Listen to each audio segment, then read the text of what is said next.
E aí, pessoal, tudo bem? Vez ou outra o pessoal pergunta por que jogadores de beisebol usam capacete. Bom, dá pra imaginar que é pra proteger a cabeça enquanto você tá rebatendo, para caso você sofra uma bolada, né? E que não deve ser agradável sofrer uma bolada. Mas o pessoal pensa, mas qual que é o tipo de dano que pode causar uma bolada? Bom, há exatamente 100 anos, em 17 de agosto de 1920, uma época em que os capacetes não eram utilizados, os jogadores só jogavam de boné mesmo quando rebatiam, a Major League Baseball teve sua única morte relacionada a um acidente de campo. Foi quando Ray Chapman levou uma bolada na cabeça num jogo do Cleveland Indians, o time dele, contra o New York Yankees. Então vamos falar um pouquinho da história desse caso, né? O Ray Chapman era um dos principais jogadores do Cleveland Indians. Ele era shortstop, defensivamente era considerado muito bom e vinha com 30,3% de aproveitamento no bastão, que é bem alto. Ele chegou a liderar a Liga Americana em walks 2 anos antes, com 84. Ele também chegou a liderar a liga em corridas e ele era um dos melhores rebatedores em bunt de toda a liga. Inclusive ele chegou a bater o recorde histórico de rebatidas com bunt, né, do Cleveland Indians, uma marca que só foi superada em 1980. Então era um jogador ali que bastante útil, considerando o beisebol da época. Era um beisebol que não se rebatia com muita potência, não tinha muito home run, por exemplo. O Chapman, por exemplo, na carreira inteira rebateu só 17, mas isso era normal, ainda mais para um shortstop, né? A gente está falando de um momento em que o Babe Ruth ainda estava virando um jogador muito importante, né? Que ele que cria a ideia de que home run era uma ferramenta fundamental do jogo. A ideia mesmo era simplesmente rebater e um jogador após o outro impulsionando. Então o Ray Chapman era um jogador importante do Cleveland Indians. E naquela temporada de 1920, Indians e Yankees estão brigando cabeça a cabeça pelo título da Liga Americana. Naquela época, as duas ligas não tinham divisões, né? Então a Liga Americana era um grupo único, a Liga Nacional também é um grupo único. Então jogavam lá todos contra todos várias vezes, e quem terminasse primeiro ia para o World Series. O Cleveland Indians chega naquele 16 de agosto, depois eu explico melhor. Chega naquele 16 de agosto com 71 vitórias e 40 derrotas. O Chicago White Sox tem 72 vitórias, tem uma vitória a mais, mas tem 42 derrotas, tem 2 derrotas a mais, ele tinha 3 jogos a mais. E os Yankees, 72 vitórias, também tinha uma vitória a mais que os Indians, mas tinha 44 derrotas.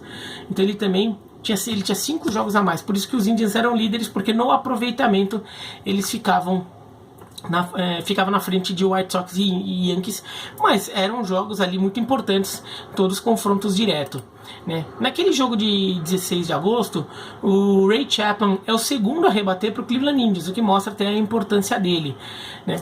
No começo do jogo, ele ainda consegue, ele vai uma vez ao bastão, é eliminado, não acontece nada, mas na segunda vez que ele vai ao bastão, o arremessador Cal Mays acerta a cabeça dele. E a batida da bola na cabeça dele foi tão forte, o barulho no crânio foi tão forte, que o próprio Cal Mays, o arremessador, achou que ela tinha batido no bastão. E de alguma forma bateu no bastão e voltou para o campo. Então o arremessador ele pega a bolinha e joga para a primeira base para fazer a eliminação do rebatedor, achando que o Chapman tinha botado a bola em jogo. Mas não, né? O Chapman cai de joelhos, começa a sangrar pelo ouvido e depois é levado para o hospital. O que aconteceu? Por que ele nem evitou, né? Porque a bolada foi em cheio e ele nem faz menção a se mexer. Porque havia, na época, ainda se jogava com a speedball, que seria a bola de cuspe. O que era esse speedball? Arremessadores, ao longo do tempo, ali lá nos primórdios do beisebol, descobriram umas técnicas ali para dificultar a vida dos rebatedores. E uma delas era sujar muito a bola. Então eles sujavam, arranhavam a bola, deliberadamente arranhavam a bola. Sujavam com terra e até com tabaco para ela ficar até escura e cuspiam na bola. Por isso também a bola de cuspe, né? Spitball, e cuspiam na bola. O que acontecia? A bola ficava bem deformada e ficava escura, né? Ela ficava suja, ela ficava muito suja, não ficava branca, ficava muito escura. E além de tudo, como a bola estava molhada pelo cuspe, então na hora de arremessar, a bola escorregava pelos dedos. Esqueci de pegar uma bolinha. A bola escorregava pelos dedos do arremessador.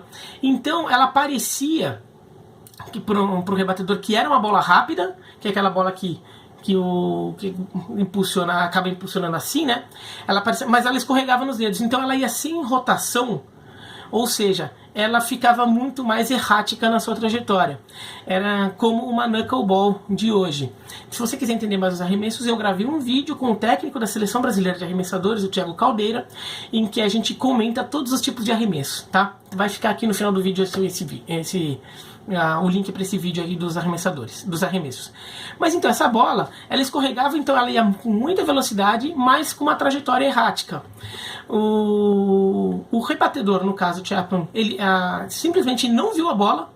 Ela veio muito rápida e ela ainda veio errática. Então ela vai na cabeça dele e não é algo que o próprio arremessador tivesse um controle total.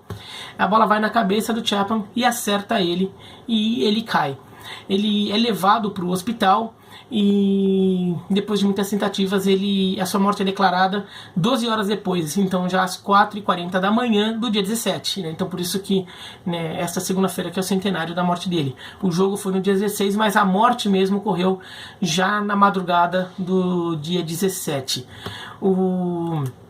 Por causa dessa morte, essa bola de cuspe foi banida do beisebol, ou praticamente banida, porque já havia, desde o ano anterior, de 1919, uma tentativa de acabar com isso, com esses artifícios. Então já era uma bola que era um tipo de artifício que não se gostava, né? Mas a primeira coisa que eles fizeram era banir parcialmente. Então cada time, olha que avacalhação também, né?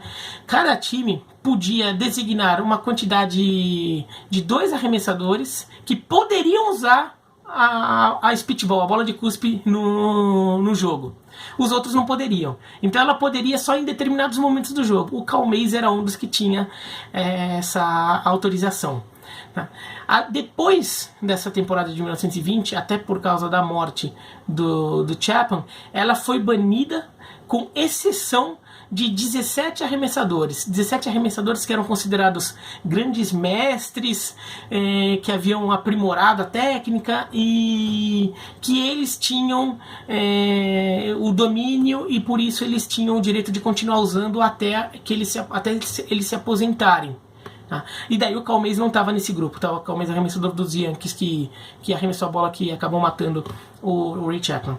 Tá? Mas foi essa regra, então ela acaba morrendo de vez, esse arremesso, à medida em que os arremessadores que podiam usar tinha essa autorização, vão se aposentando.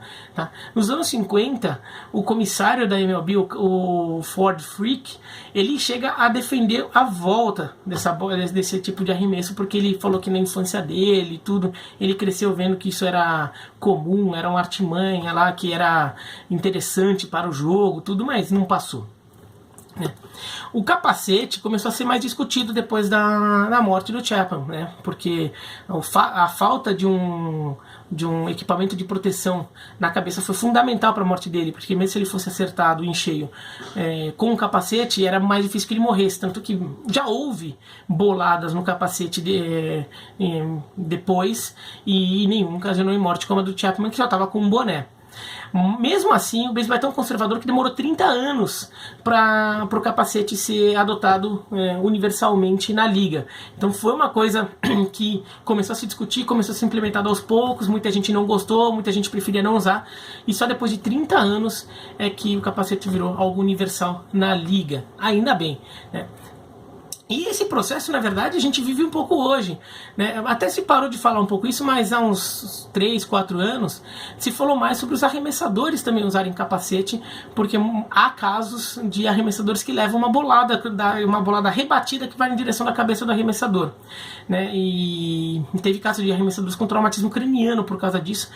Lembrando que dependendo do caso, a bola pode vir mais forte, eles muitas vezes vêm mais forte do que a do arremesso, né? Ela volta mais forte do que ela foi, então o dano poderia até ser maior. Ainda não teve nenhuma morte, ainda bem, né, de arremessador, mas já teve arremessador que ficou com traumatismo craniano, teve que ir para o hospital, tudo, e foi um risco. Ainda assim, arremessadores hoje resistem a usar o capacete porque acham desconfortável e que isso pode atrapalhar o arremesso. E também o design de capacetes para o arremessador ali talvez tenha que ser um pouco aprimorado para ser um capacete que fique mais firme, mais confortável, para permitir que ele faça o arremesso sem ter tanto incômodo assim, né? Para o arremessador, como ele fica numa posição um pouco mais parada, ele só entre aspas gira, né? Isso acaba não sendo uma questão tão grave. Tá? Mas essa história aí do Ray Chapman, que depois de sua morte ele foi imortalizado no Hall da Fama do Cleveland Indians, e depois até saiu a história que aquela seria a sua última temporada. É uma história assim que se conta, não se fala tanto, mas há relatos dessa história, mas eu também não achei nenhuma fonte 100% confiável ali. É muito quando você procura sobre isso, você acha mais assim, gente falando que isso aconteceu, mas não tem uma fonte, por exemplo, um jornal da época, uma declaração da família, alguma coisa confirmando isso.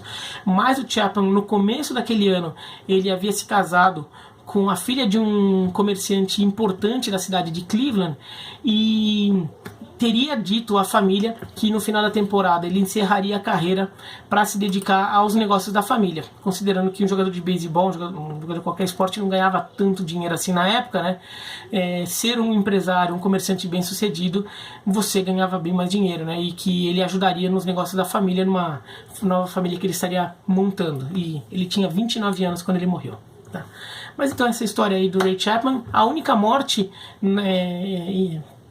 relacionada a um evento ocorrido em campo na Major League Baseball, e que acabou mudando a regra do esporte, né? Tanto ao ser o grande exemplo aí da discussão do uso do capacete, que ainda que tenha demorado, a morte dele foi fundamental para o capacete ser adotado, e pelo banimento definitivo das bolas de cuspe, os arremessos de cuspe aí, que eram largamente utilizados na Major League Baseball até aquele momento. Tá bom?